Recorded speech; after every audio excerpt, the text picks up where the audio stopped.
ಸರ್ಕಾರಿ ಭೂಮಿ ಕಾರ್ಪೊರೇಟ್ ಲೂಟಿ, ಅಪೋಲೋ ವಿರುದ್ಧ ತಿರುಗಿಬಿದ್ದ ಸರ್ಕಾರ, ಸುಪ್ರೀಂ ಕೋರ್ಟ್ ಮಾತಿಗೂ ಬೆಲೆ ಇಲ್ಲ, ಬಡವರ ಜೀವಕ್ಕೆ ಬೆಲೆನೇ ಇಲ್ವಾ? ನಮಸ್ಕಾರ, ಈ ದಿನಕ್ಕೆ ಸ್ವಾಗತ. ನಾನು ಜಿಎಂ ಪವಿತ್ರ. ಭಾರತದಲ್ಲಿ ಆಸ್ಪತ್ರೆಗಳು ದೇವಾಲಯಕ್ಕೆ ಸಮವಾಗಿ ಸಾಮಾನ್ಯ ಜನ ನೋಡ್ತಾರೆ. ಆದರೆ ಇಂದು ಕೆಲವು ಕಾರ್ಪೊರೇಟ್ ಆಸ್ಪತ್ರೆಗಳು ಲಾಭದ ಕಾರ್ಖಾನೆಗಳಾಗಿ ಮಾರ್ಪಟ್ಟಿದೆ. ಅದಕ್ಕೆ ಉದಾಹರಣೆ ಅಂತಂದ್ರೆ ದೆಹಲಿಯ ಅಪೋಲೋ ಇಂದ್ರಪ್ರಸ್ಥ ಆಸ್ಪತ್ರೆ. ಭಾರತದಲ್ಲಿ ಖಾಸಗಿ ಆಸ್ಪತ್ರೆಗಳು ಸಾರ್ವಜನಿಕ ಭೂಮಿಯಲ್ಲಿ ಸರ್ಕಾರದ ರಿಯಾಯಿತಿಗಳ ಮೇಲೆ ಸ್ಥಾಪನೆಯಾಗುವಾಗ ಕೆಲವು ಸಾಮಾಜಿಕ ಹೊಣೆಗಾರಿಕೆಗಳನ್ನು ಸಹ ಒಪ್ಕೊಳ್ಳೇಬೇಕಾಗತ್ತೆ. ಅದರಲ್ಲೂ ಪ್ರಮುಖವಾದದ್ದು ಬಡ ಮತ್ತು ದುರ್ಬಲ ವರ್ಗದ ರೋಗಿಗಳಿಗೆ ಉಚಿತ ಚಿಕಿತ್ಸೆಯನ್ನು ನೀಡೋದು. ಆದರೆ ದೆಹಲಿಯ ಅಪೋಲೋ ಇಂದ್ರಪ್ರಸ್ಥ ಆಸ್ಪತ್ರೆ ಈ ಹೊಣೆಗಾರಿಕೆಯನ್ನ ವರ್ಷಗಳಿಂದ ನಿರಂತರವಾಗಿ ಉಲ್ಲಂಘಿಸ್ತಾ ಇದೆ ಅನ್ನೋ ಗಂಭೀರ ಆರೋಪ ಈಗ ಮತ್ತೆ ಮುನ್ನೆಲೆಗೆ ಬಂದಿದೆ. ದೆಹಲಿಯಲ್ಲಿ ಇರುವಂತಹ ಪ್ರತಿಷ್ಠಿತ ಇಂದ್ರಪ್ರಸ್ಥ ಅಪೋಲೋ ಆಸ್ಪತ್ರೆ ಬಡವರು ಮತ್ತು ಆರ್ಥಿಕವಾಗಿ ದುರ್ಬಲ ವರ್ಗದ ರೋಗಿಗಳಿಗೆ ಉಚಿತ ಚಿಕಿತ್ಸೆ ನೀಡೋದನ್ನ ಮತ್ತೆ ಮತ್ತೆ ನಿರಾಕರಿಸ್ತಾ ಇದೆ ಅಂತ ದೆಹಲಿ ಸರ್ಕಾರ ಸುಪ್ರೀಂ ಕೋರ್ಟ್ಗೆ ಮಾಹಿತಿಯನ್ನ ಕೊಟ್ಟಿದೆ. ಈ ಕಾರಣಕ್ಕಾಗಿ ಆಸ್ಪತ್ರೆಯ ಲೀಸ್ ಅಂದ್ರೆ ಭೂಮಿಯನ್ನ ಬಾಡಿಗೆ ಒಪ್ಪಂದ ಮಾಡ್ಕೊಂಡಿರೋದನ್ನ ನವೀಕರಿಸದೇನೆ ಭೂಮಿ, ಕಟ್ಟಡ ಮತ್ತು ಉಪಕರಣಗಳನ್ನ ಹೊಸದಾಗಿ ಬಿಡ್ ಮಾಡಿ ಹರಾಜು ಮಾಡೋದಾಗಿ ಸರ್ಕಾರ ನಿರ್ಧರಿಸಿದೆ. 1993ರಲ್ಲಿ ದೆಹಲಿ ಸರ್ಕಾರ 15 ಎಕರೆ ಭೂಮಿಯನ್ನ ಕೇವಲ ₹1 ಮಾಸಿಕ ಬಾಡಿಗೆಗೆ ಇಂದ್ರಪ್ರಸ್ಥ ಮೆಡಿಕಲ್ ಕಾರ್ಪೊರೇಷನ್ ಲಿಮಿಟೆಡ್ IMCLಗೆ ನೀಡಿತ್ತು. ಇದರ ಜೊತೆಗೆ ಆಸ್ಪತ್ರೆ ನಿರ್ಮಾಣಕ್ಕೆ 16 ಕೋಟಿ ರೂಪಾಯಿಗಳನ್ನು ಸಹ ಸಹಾಯಧನ ಮತ್ತು ಷೇರುಗಳಲ್ಲಿ ಹೂಡಿಕೆಯೂ ಮಾಡಿತ್ತು. ಒಪ್ಪಂದದ ಪ್ರಮುಖ ಷರತ್ತು ಏನಪ್ಪಾ ಅಂತಂದ್ರೆ ಆಸ್ಪತ್ರೆಯಲ್ಲಿ ಬಾಹ್ಯ ರೋಗಿಗಳ OPD 40% ಮತ್ತು ಆಂತರಿಕ ರೋಗಿಗಳ IPD 33%ಗೆ ಸಂಪೂರ್ಣ ಉಚಿತ ಚಿಕಿತ್ಸೆ ನೀಡಬೇಕು ಅನ್ನೋದಾಗಿತ್ತು. ಆದರೆ ಆಸ್ಪತ್ರೆ ಈ ಷರತ್ತನ್ನ ಪಾಲಿಸ್ತಾ ಇಲ್ಲ ಅನ್ನೋ ಆರೋಪ ಇದೆ. ಆಸ್ಪತ್ರೆ ಉಚಿತ ಚಿಕಿತ್ಸೆ ಕೇಳಿ ಬರುವಂತಹ ಬಡ ರೋಗಿಗಳನ್ನ ಪದೇ ಪದೇ ಸಣ್ಣ ಪುಟ್ಟ ಕಾರಣಗಳನ್ನ ಕೊಟ್ಟು ವಾಪಸ್ ಕಳಿಸುವಂತ ಘಟನೆಗಳು ನಡೆದಿದೆ.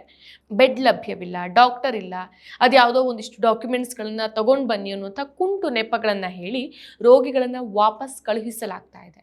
ನ್ಯಾಯಾಲಯದ ಸೂಚನೆಗಳನ್ನು ಸಹ ಸರಿಯಾಗಿ ಪಾಲಿಸಲಾಗ್ತಾ ಇಲ್ಲ. ಸುಪ್ರೀಂ ಕೋರ್ಟ್ ಆದೇಶದ ಮೇರೆಗೆ ರಚಿಸಲಾದಂತಹ ತಜ್ಞರ ಸಮಿತಿ ವರದಿ ಪ್ರಕಾರ ಕಳೆದ 5 ವರ್ಷಗಳಲ್ಲಿ ಕೇವಲ 9ರಿಂದ 10% OPD ಮತ್ತು 7ರಿಂದ 9% IPD ಬಡ ರೋಗಿಗಳಿಗೆ ಮಾತ್ರ ಉಚಿತ ಚಿಕಿತ್ಸೆ ನೀಡಲಾಗಿದೆ. ಅಷ್ಟೇ ಅಲ್ಲ, ಬಡ ರೋಗಿಗಳಿಂದ ಔಷಧಗಳು ಮತ್ತು ಇತರ ವಸ್ತುಗಳಿಗೆ ಹಣ ವಸೂಲಿ ಮಾಡಲಾಗ್ತಾ ಇದೆ ಅನ್ನೋ ವರದಿಯೂ ಇದೆ. ಈ ಪ್ರಕರಣ 1997ರಿಂದಾನು ನಡೀತಾ ಇದೆ. 2009ರಲ್ಲಿ ದೆಹಲಿ ಹೈಕೋರ್ಟ್ ಆಸ್ಪತ್ರೆಗೆ ಉಚಿತ ಚಿಕಿತ್ಸೆ ನೀಡುವಂತೆ ಆದೇಶಿಸಿತ್ತು.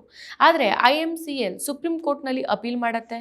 2025ರ ಮಾರ್ಚ್ನಲ್ಲಿ ಸುಪ್ರೀಂ ಕೋರ್ಟ್ ಬಡವರಿಗೆ ಉಚಿತ ಚಿಕಿತ್ಸೆಯನ್ನು ಕೊಡದೇ ಇದ್ರೆ ಆಸ್ಪತ್ರೆನ AIIMSಗೆ ಹಸ್ತಾಂತರಿಸ್ತೇವೆ ಅಂತ ಕಟ್ಟುನಿಟ್ಟಾಗಿ ಎಚ್ಚರಿಕೆಯನ್ನು ಕೊಟ್ಟಿತ್ತು. ಜನವರಿ 27ಕ್ಕೆ ದೆಹಲಿ ಸರ್ಕಾರ ಸುಪ್ರೀಂ ಕೋರ್ಟ್ಗೆ ಅಫಿಡವಿಟ್ ಅನ್ನು ಸಲ್ಲಿಸಿದ್ದು ಲೀಸ್ ಮತ್ತು ಜಾಯಿಂಟ್ ವೆಂಚರ್ಸ್ ಒಪ್ಪಂದಗಳನ್ನು ನವೀಕರಿಸುವುದು ಸಾರ್ವಜನಿಕ ಹಿತಕ್ಕೆ ವಿರುದ್ಧ ಅಂತ ಹೇಳಿದೆ. ಬದಲಿಗೆ RFP ಅಂದ್ರೆ ರಿಕ್ವೆಸ್ಟ್ ಫಾರ್ ಪ್ರಪೋಸಲ್ ಮೂಲಕ ಹೊಸದಾಗಿ ದೀರ್ಘಕಾಲೀನ ಬಾಡಿಗೆಗೆ ಬಿಡ್ ಕರೆಯೋದಾಗಿ ತಿಳಿಸಿದೆ.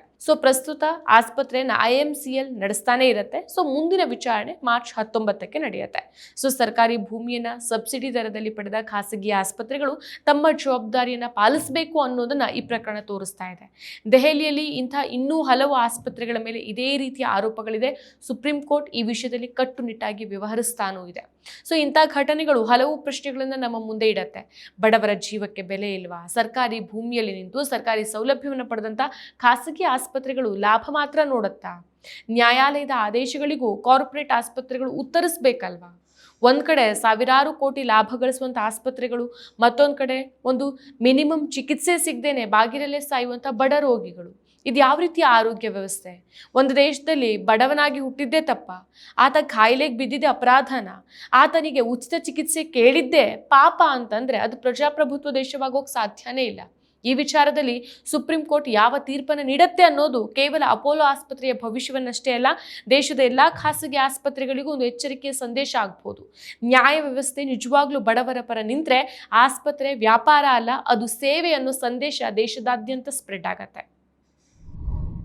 ಮತ್ತಷ್ಟು ವಿಶೇಷ ವಿಡಿಯೋಗಳನ್ನು ನೋಡಲು ಮತ್ತು ಹೊಸ ವಿಡಿಯೋಗಳ ಬಗ್ಗೆ ತಿಳಿಯಲು EDina.com ಯೂಟ್ಯೂಬ್ ಚಾನೆಲ್ ಸಬ್ಸ್ಕ್ರೈಬ್ ಮಾಡಿ ಮತ್ತು ಬೆಲ್ ಐಕಾನ್ ಕ್ಲಿಕ್ ಮಾಡಿ.